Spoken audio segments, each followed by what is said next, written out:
Hello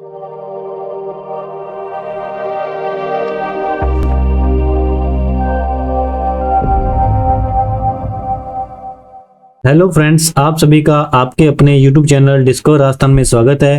keep discover keep learn.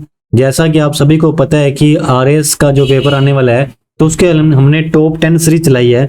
तो top 10 series में आज हम देखने जा रहे हैं साइंस के नेक्स्ट जो आपके 10 क्वेश्चन है वो हम लेके आए हैं। तो चलते हैं हमारे क्वेश्चन की ओर। सबसे पहले तो जब आप RS का पेपर दे रहे हो तो आपको क्वेश्चन अच्छे से पढ़ना है।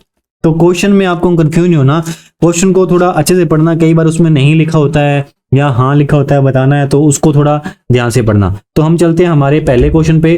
तो पहला क्वेश्चन आपका क्या है? पहला क्वेश्चन है, निम्नलिखित में से कौन सा एक गैर सेल्यूलोजी रेशे का उदाहरण है? तो हमें यहाँ पे क्या बताना है? हमें ये बताना है कि गैर सेल्यूलोजी कौन सा है। तो गैर सेल्यूलोजी में आपका कौन सा आ जाएगा? देखो, गैर सेल्यूलोजी में आपका आएगा नायलॉन। तो नायलॉन है जो वो आपका क्या है? गैर सेल्यूलोजी रेशा है। तो नायलॉन की जो एकल इकाइयां कौन कौन सी होती है? इसकी एकल इकाइयां, नायलॉन कैसे बनता है? नायलॉन है जो वो बनता है हेक्सा मैथिलीन डाई अमीन। किसके से बनता है? हेक्सा मैथिलीन डाई अमीन, डाई एमीन। और इसके साथ कौन सा मिलाया जाता है? एडीपी कमल, एडिपिक अमल। तो इन दोनों से मिलके हमारा क्या बनता है? इन दोनों से मिलता है नायलॉन। तो नायलॉन का आपने याद रखना है कि हेक्सा मैथिलीन डाइमीन और एडिपिक अमल। तो देखो, सेल्यूलोज, सेल्यूलोज को नाम आया तो सेल्यूलोज के बारे में हम थोड़ा देख लेते हैं। तो सेल्यूलोज क्या है हमारा? सेल्यूलोज एक प्रकार का क्या होता है? कार्बोहाइड्रेट। सेल्यूलोज क्या होता है? कार्बोहाइड्रेट होता है। तो देखो यहां लिख देता हूं, क्या होता है? कार्बोहाइड्रेट। सेल्यूलोज एक प्रकार का क्या है? कार्बोहाइड्रेट होता है। और ये क्या करता है?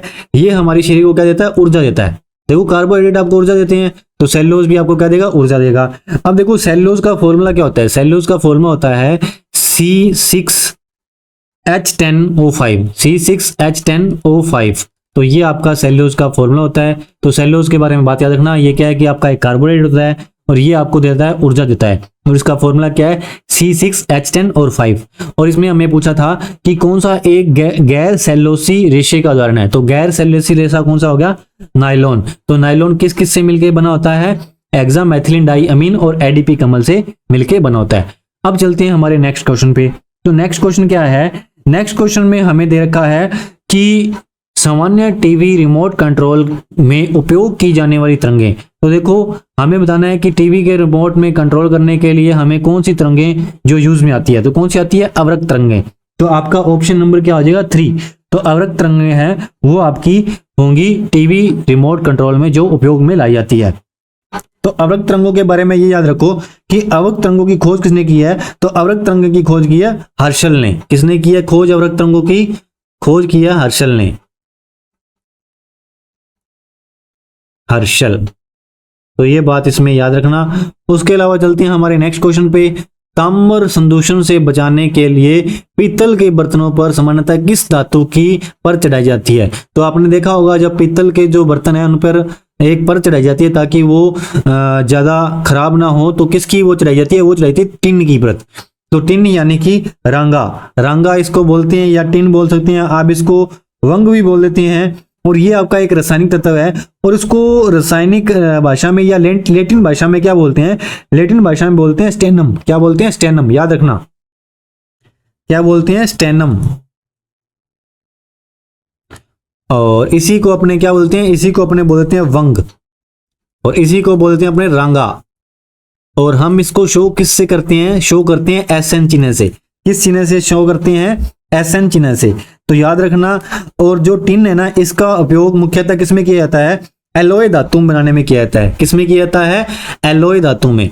तो एलॉय का मतलब क्या है? एलॉय का मतलब है जैसे दो चीजें को मिक्स करना, दो या दो से अधिक चीजों को मिक्स करना, दो या दो से अधिक धातुओं को अपने क्या कर देते हैं? मिक्स कर देते हैं। तो उसको अपने क्या बोलते हैं? एलॉय बोलते हैं। और जैसे टिन का उपयोग किसमें किया जाता है? शोल्डर बनाने में, बेरिंग में, कांसे में। कांसे में टिन का उपयोग किया जाता है। कांसा बनाने में किसका उपयोग किया जाता है? टिन का उपयोग किया जाता है। ठीक है, कांसा बनाने में, शोल्डर बनाने में, इन सभी में किसका उपयोग किया जाता है? टिन का उपयोग किया जाता है। अब चलते हैं हमारे नेक्स्ट क्वेश्चन पे। तो नेक्स्ट क्वेश्चन आपका क्या है, परा उच्च आवृत्ति की तरंगें साधारणतः संचरित की जाती है। तो हमें बताना है कि परा उच्च आवृत्ति की तरंगें कहाँ पे संचरित की जाती है। ये की जाती है आपकी अंतरिक्ष तरंगों के रूप में की जाती है। तो अंतरिक्ष तरंगों के रूप में की जाती है। जैसे मान लो ये हमारा क्या है, ये हमारी पृथ्वी है, ठीक है, ये हमारी पृथ्वी है। पृथ्वी से जब हम 100 किलोमीटर की दूरी पर पहुंचते हैं ऊपर की ओर, जब पृथ्वी से हम 100 किलोमीटर की दूरी पर पहुंचते हैं तो यहां से हमारी एक रेखा स्टार्ट होती है, जिस रेखा का नाम क्या है, कैमरन रेखा। इस रेखा का नाम क्या है, कैमरन रेखा। और पृथ्वी से 100 किलोमीटर की ऊंचाई से कौन क्या स्टार्ट हो जाता है, हमारा अंतरिक्ष स्टार्ट हो जाता है। और यहाँ तो आपका क्या होगा, यहाँ पे वायुमंडल होगा और 100 किलोमीटर से ऊपर की दूरी जो होगी वहां से कैमरन रेखा स्टार्ट होगी और वहां से आपका क्या स्टार्ट हो जाएगा, अंतरिक्ष स्टार्ट हो जाएगा। अंतरिक्ष आपकी कैसी प्रॉपर्टी है, ये आपकी पब्लिक प्रॉपर्टी है। क्या है, पब्लिक प्रॉपर्टी। कैसे, देखो जैसे मान लो कि अंतरिक्ष है वो किसी का मोल थोड़ा लिया हुआ है। भारत वाले भी अपना कुछ ना उपग्रह भेज सकते हैं, अमेरिका कनाडा कोई भी आपका उपग्रह भेज सकता है। और वायुमंडल है ये आपकी क्या, प्राइवेट प्रॉपर्टी। जैसे मान लो कि भारत में भारत का वायुमंडल है, अमेरिका में अमेरिका का वायुमंडल है। तो इस प्रकार अब आपका नेक्स्ट क्वेश्चन है, कंप्यूटर की मशीनी भाषा किस पे आधारित है। तो ये आपकी आधारित होती है बूलिया बीजगणित पर। तो कंप्यूटर का आविष्कार किसने किया है, कंप्यूटर का आविष्कार किया है चार्ल्स बेबेज ने। किसने किया, चार्ल्स बेबेज ने। और कंप्यूटर की मशीनी भाषा किस पे आधारित है, ये आधारित है बूलिया बीजगणित पर। चलो अब चलते हैं हमारे नेक्स्ट क्वेश्चन पे। तो ब्लूटूथ तथा वाईफाई में निम्नलिखित में कौन सा अंतर सही है। तो हमें बताना है कि ब्लूटूथ और वाईफाई के अंदर क्या अंतर है जो सही है। तो वाईफाई की फुल फॉर्म क्या होती है, वायरलेस फिडेलिटी। क्या होती है, वायरलेस फिडेलिटी। वायरलेस की फुल फॉर्म क्या होती है, वाईफाई की फुल फॉर्म क्या होती है, वायरलेस फिडेलिटी। क्योंकि इसमें वायरलेस होता है तो वायरलेस फिडेलिटी इसका नाम हो गया।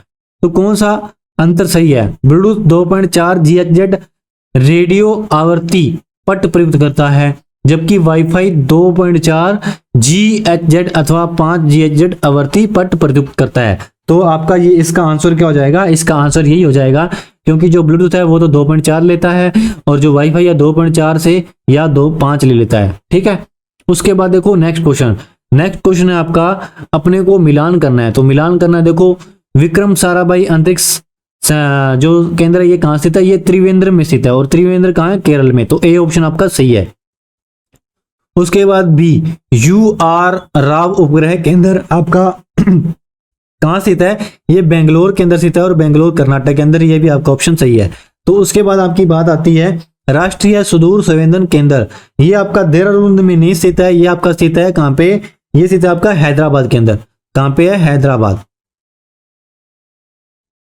ये आपका गलत हो गया क्योंकि यहाँ पे देहरादून दे रखा है, तो देहरादून नहीं है, ये आपका क्या होगा, हैदराबाद। उसके बाद आ गया भारतीय सुदूर संवेदन संस्थान। तो ये कहां स्थित है, ये भी आपका हैदराबाद में स्थित है। ये कहां स्थित है, ये आपका उत्तराखंड देहरादून में। ये कहां है, देहरादून उत्तराखंड में। तो आपके कौन कौन से ऑप्शन सही हुए, ए ऑप्शन और बी ऑप्शन। तो आपका ए ऑप्शन पहला नंबर ऑप्शन है, ये राइट हो जाएगा। अब चलते हैं हमारे नेक्स्ट क्वेश्चन पे। तो नेक्स्ट क्वेश्चन देखिए, नेक्स्ट क्वेश्चन में हमें दे रखा है निम्न में से कौन सा पॉली हर्बल उत्पाद है जो रक्षा अनुसंधान एवं विकास संगठन के द्वारा विकसित किया। किसके द्वारा, DRDO के द्वारा विकसित किया। तो इसका आंसर होगा नाकडुरना। क्या नाम है इसका, नाकडुरना। तो अब हम जान लेते हैं DRDO के बारे में। DRDO का पूरा नाम पता होना चाहिए। क्या नाम है DRDO का पूरा नाम, defence research and development organisation, या फिर आप बोल सकते हो रक्षा अनुसंधान एवं विकास संगठन। और इसके द्वारा, और इसका जो स्थापना कब हुई थी, ये हुई थी 1958 के अंदर। कब हुई थी, 1958 के अंदर। और इसके द्वारा जो पॉली हर्बल उत्पाद है वो रक्षा के लिए जो विकसित नहीं किया, जो अपना विकसित के लिए नहीं किया है वो है हमारा नाकडुरना। और जो विकसित किए हैं वो कौन कौन से हो गया आपके, एक तो हो गया एमटूथ, लोक्सकिन और एग्जिट। ये तीनों के तीनों हैं, ये DRDO के द्वारा विकसित किए गए हैं। और ये जो नाकडुरना है ये DRDO के द्वारा विकसित नहीं किया गया।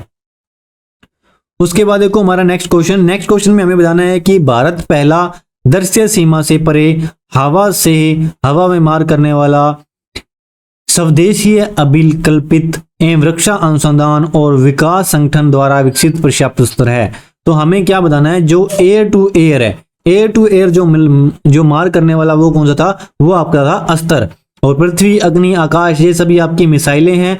ये किसने बनाई थी, ये बनाई थी आपकी मिसाइल मैन के नाम से किसे जाना जाता है, एपीजे अब्दुल कलाम। किसको जाना जाता है, एपीजे अब्दुल कलाम। और अब्दुल कलाम का पूरा नाम क्या है, अब्दुल पाकिर जिनाबुद्दीन अब्दुल कलाम। तो नाम भी, पूरा नाम भी याद रखना। और मिसाइल मैन किसे कहा जाता है, अब्दुल कलाम को कहा जाता है। अब चलते हैं हमारे नेक्स्ट क्वेश्चन पे। तो नेक्स्ट क्वेश्चन है PSLV C-37 के द्वारा एक ही उड़ान में 15 फरवरी 2017 को सफलतापूर्वक कितने उपग्रह प्रमोचित किए थे, ये किए थे 104 उपग्रह प्रमोचित। तो अभी अभी आपने देखा होगा हाल ही में कौन सा गया हमारा, आदित्य L1। तो ये कहाँ गया है, सूर्य की सतह पर जो जाने के लिए भेजा है हमने। तो आदित्य L1 ये किसके द्वारा गया था, ये गया था PSLV C-57। किसके द्वारा, PSLV C-57 के द्वारा जो हमने भेजा है वो है आपका आदित्य L1। और चंद्रयान 3 है, वो भी हमने हाल ही में भेजा है। एस सोमनाथ जो है वो आपके उनकी अध्यक्षता में। उसके बाद देखो हमें बताना है कि एक कण जिसकी विमा कम से कम विमा 10 की पावर -7 मीटर से कम हो कहलाता है। तो उसको अपने क्या बोलते हैं, नैनो पार्टिकल। क्या बोलते हैं, नैनो पार्टिकल।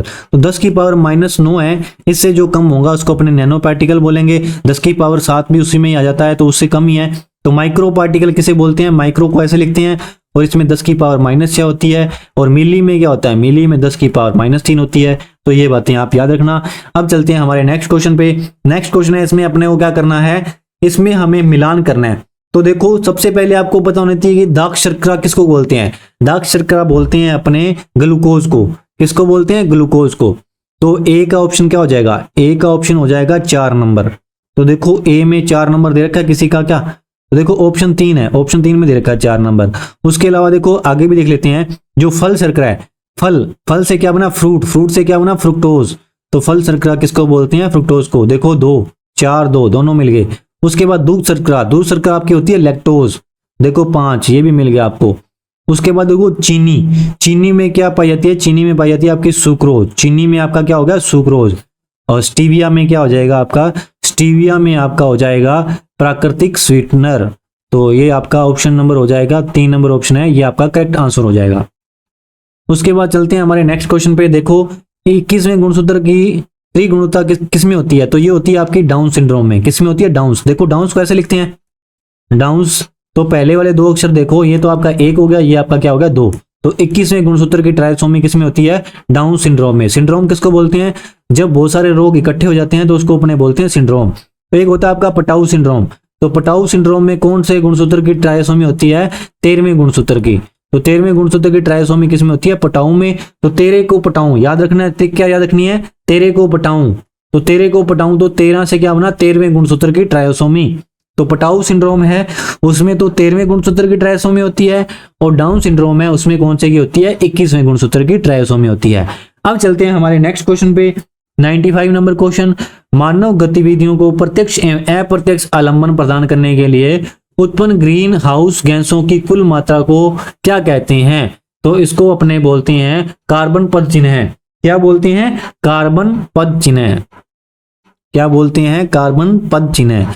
तो देखो ये आपको याद रखना है कि जो मानव गतिविधियों को प्रत्यक्ष एवं अप्रत्यक्ष आलंबन प्रदान करने के लिए उत्पन्न ग्रीन हाउस गैसों को क्या बोलते हैं, उसकी कुल मात्रा है उसको बोलते हैं कार्बन पद चिन्ह है।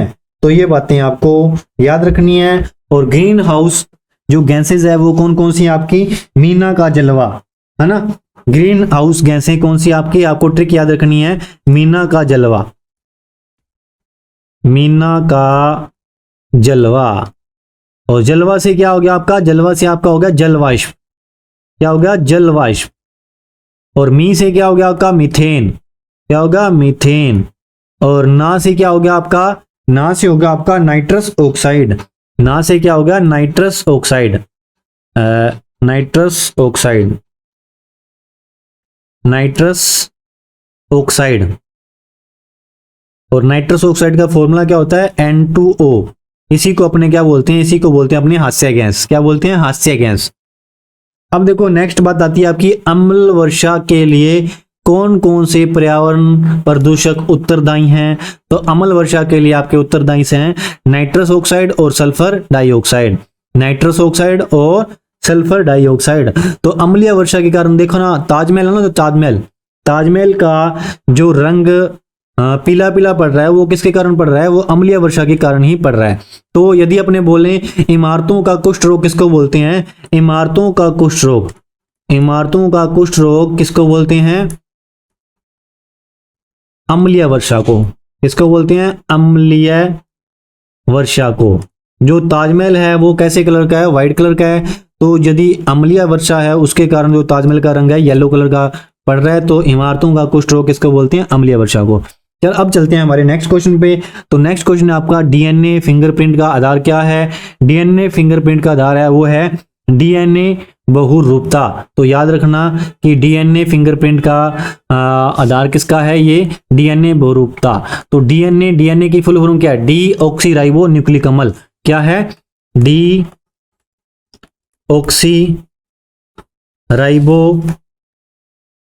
न्यूक्लिक अम्ल। डीएनए की फुल फॉर्म क्या है? डीऑक्सीराइबो न्यूक्लिक अम्ल। और डीएनए का उपयोग कहाँ किया जाता है? जैसे चोर को पता लगाने के लिए डीएनए का उपयोग किया जाता है। जैसे बड़े बड़े हॉस्पिटल में क्या होता है, बच्चा यदि गुम हो जाता है तो उसमें बच्चे का पता लगाने, माता पिता का पता लगाने के लिए डीएनए फिंगरप्रिंट, डीएनए का यूज किया जाता है। अब चलते हैं हमारे नेक्स्ट क्वेश्चन पे। तो नेक्स्ट आज का आपका लास्ट क्वेश्चन है वो है, निम्नलिखित में से कौन सा कथन कंपोस्ट के संदर्भ में सही नहीं है? तो हमें यहाँ पे क्या बताना है? जो सही नहीं है वो बताना है। तो क्वेश्चन को आपने ध्यान से पढ़ना है। तो पहला आ गया, जिसमें जैव निम्नीकरण कचरे का अपघटन गड्ढे में होता है, तो ये आपका सही है। उसके बाद देखो, इसमें कार्बनिक पदार्थ तथा पोषक तत्वों का अधिक मात्रा में होते हैं, ये भी सही बात है। जो आपका कंपोस्ट होता है उसमें कार्बनिक पदार्थ तथा पोषक तत्व वो अधिक मात्रा में होते हैं, और कचरे का अपघटन गड्ढे में होता है, ये भी सही है। गड्ढों में अपशिष्ट पदार्थों का निम्नीकरण प्रक्रिया कैंचुए धीमा कर देते हैं। देखो इसमें जो 3 नंबर ऑप्शन है ये मेरे को गलत लग रहा है, क्योंकि जो वर्मी कंपोस्ट है ये कौन बनाते हैं? कैंचुए बनाते हैं। या कंपोस्ट या वर्मी कंपोस्ट कैंचुए बनाते हैं, तो कैंचुए धीमा थोड़ी करते हैं, कैंचुए थोड़ा तेज करेंगे। तो आपका जो इसमें सही नहीं बताना, तो वो आपका ऑप्शन नंबर है 3 नंबर है, ये सही हो जाएगा। तो ये थी आपके आज के टॉप 10 क्वेश्चन। आशा करता हूं कि आपको हमारी क्लास अच्छी लग रही होगी। यदि आपको हमारी क्लासेस अच्छी लग रही है, ज़्यादा से ज़्यादा लाइक करें, शेयर करें, सब्सक्राइब करें। आप सभी का हमारे साथ जुड़े रहने के लिए बहुत बहुत धन्यवाद।